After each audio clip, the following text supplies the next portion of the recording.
yeah, no, I've got half of the, or not half. I got like 64, 128th of a rock opera. One.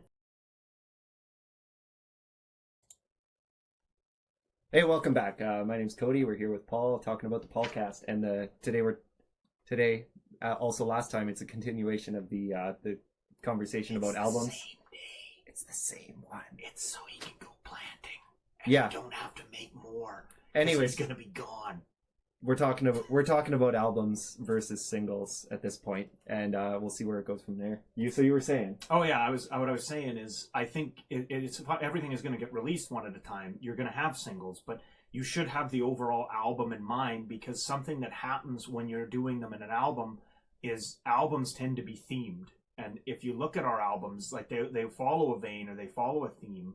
And it was like The Way Out, the album that never got released, that started with The Wind and the Whistle, and The Forever War and Dream Away was totally different than the second album. And the second album was totally different than the first album. Yeah, that's true. And the players and the influence, but I don't think we would ever go back to playing the way we were. And it was like, if we did them, imagine if we just had an amalgamation of singles and you got like Full Circle, okay, and then Forever War queued up. I don't know, man. That would really be confusing. Yeah, it might be. It's yeah, it kind of goes together with like having, yeah, maybe you do have that theme in mind for your band or your album, but if you're doing them, yeah, if you have the idea of the album in mind, then you're thinking about, okay, how do I phrase this? Okay, let's cut around this part. So you're thinking about this with the album in mind, so you're thinking about your genre and your cohesive like project as this style or this theme, a motif, if you will. Yeah. And yeah, as you're making your songs, it's kind of going into this, and maybe this random ass metal song over here doesn't fit, or the EDM pop song. I should put that in my hand right above Paul's face. One of those over there, and yeah, maybe those don't fit. Maybe they're another project. Maybe they're a different album, or like a split off thing. Anyways, that's it's a thought. Anyways, but, yeah, that's something. You know, we didn't have time for the last one, but that is something that, unless you want to do like a whole bunch of, like, you want to do 300 singles that all have nothing to do with each other and sound totally different, which might be your thing, that's still awesome. Like, yeah. Whatever. I mean, making music's making music. That's true. We were talking a little bit earlier when we were coming up with the ideas for this about doing it as like a showcase of material instead of just necessarily like this one band. Yeah. Remember we were saying like, yeah, it's more like a collaboration, and if you're doing that, then it doesn't necessarily have to either be an album or be one style. Because we were thinking about the idea of just building up this roster of like, because we lose musicians that we work with all the time. Like somebody comes in, somebody goes, somebody comes back in, somebody else new comes in, and we just wanted to have like this giant spreadsheet that we can, oh, we lost our bass player, let's go through and, okay, well, Billy's does this kind of genre, let's give him a call and see if he wants to come in on the project or for this next album. Or Jack's good at rock music and he plays the electric guitar and he shreds, and that's what we need for this song. So we were kind of talking about maybe messing around with that idea a little bit and doing like a whole bunch of collabs, and just trying to get a whole bunch of people for one, and get the right people in the right place. Yeah, it's a super interesting idea, because having played, like, I've been playing since, I don't know, 2010, and I played singles and by myself and only with a guitar, and like we're talking like classical music, church music, that was it.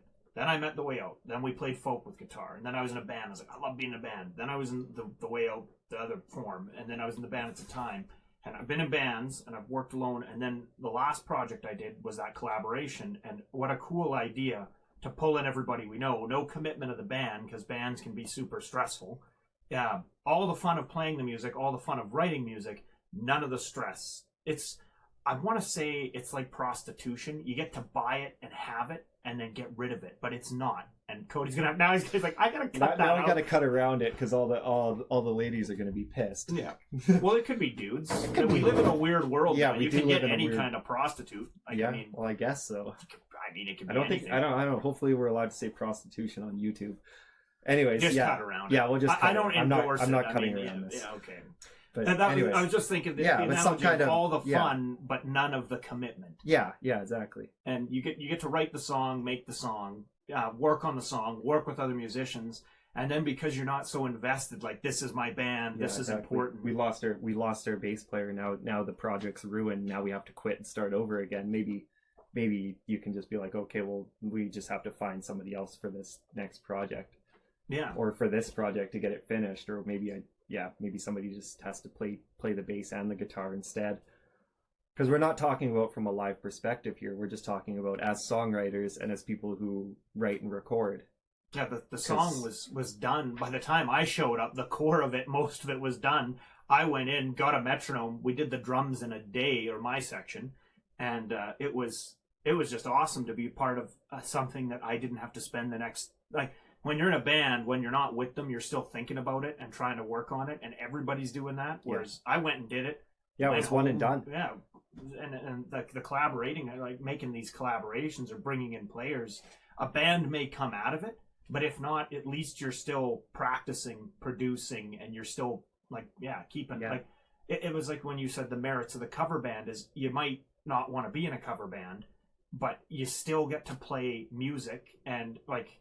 Yours is a bad example because you're not like I can't really say it's a cover band because you've changed everything so much. Yeah, it's hard to say what that one is. It's not really. Someday the music will come out and you guys can judge for yourselves. Yeah, it's not really a cover band, but that's different. It is, but it is a chance to get your chops up. And if we're talking about from a collaboration, compilation kind of perspective, you're not tied to one band name and you're not tied to this, that, or the other. Oh, that's very specific, Cody. Yeah. Well, maybe you want to be like the Genesis idea. Yeah. You want to or just maybe be Phil Collins. Yeah, maybe your bass player doesn't want to do commit to a full album and jamming once a week and stuff. So you pull in one project, see how it goes. If it clicks, and you can do more. And if it doesn't, then you can find another place, or they can go their separate ways, or whatever. The sky's the limit. It seems like a kind of a neat concept to do that way, and then also like. This song that we did over here and this song over here, whatever. You got two songs, right? And you're not, you're not tied down to be like, oh, this has to have this band name or whatever. You could call one, I don't know, one name, and you could call one the other name. So no name and brand name. Yeah, exactly. You could have two different things with two different completely separate styles and not be attached to, oh, we have to have a niche, a genre, and a subgenre and a micro niche, and you have to do this, and you have to be in this box, right? It kind of removes the limitations and makes it interesting. Gives you more possibilities, because maybe you don't want to just have one genre. Yeah, that is a really good point, because when I was just saying at the beginning, is we did think of in the vein of, is this something we would make? Like when we had a really bizarre out there idea, we were like, we'll save that. Well, I remember me and Sam saying, we're going to save this for a different band or a different project because it just doesn't fit. Yeah. What was it? It was the what are those called? Concept albums about, I forget what it was about. It was something ridiculous. He wanted to do like a rock opera. And I was like, this is a cool idea. And we started working on it, but I was like, this is not going to fit with the folk rock, Irish classic rock, electric. Yeah, exactly. Like rock operas are great, but it's very cool. Yeah. But we kind of knew that it wasn't going to be committed to on any of our levels. I started writing it. We started writing it. I got a bunch of songs for it, but never. And that's I've got half of it, or not half. I got like 64 128th of a rock opera. Yeah, I don't know. It was about 5% of the way there. Oh, we started. Percent. Yeah, sure. We started writing it. Racist. I'm just kidding. Yeah, we started writing it. We didn't get finished writing it, and we bit off more than we can chew. Let's just say that. It turns out they're really big and hard to make. Yeah, they're very hard to make. We could have done it. It would have been a big commitment. We didn't have the funding. Yeah.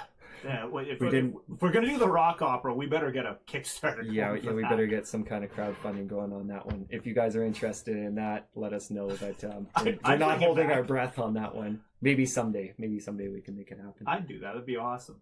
All right, so yeah, we're hitting the 10-minute mark, so let's sign out for today. Any last words? Tune your bass once in a while. That's some good advice. Come on. Highly relevant. Also, yeah, thanks for watching. Leave a comment below. Thanks. Bye.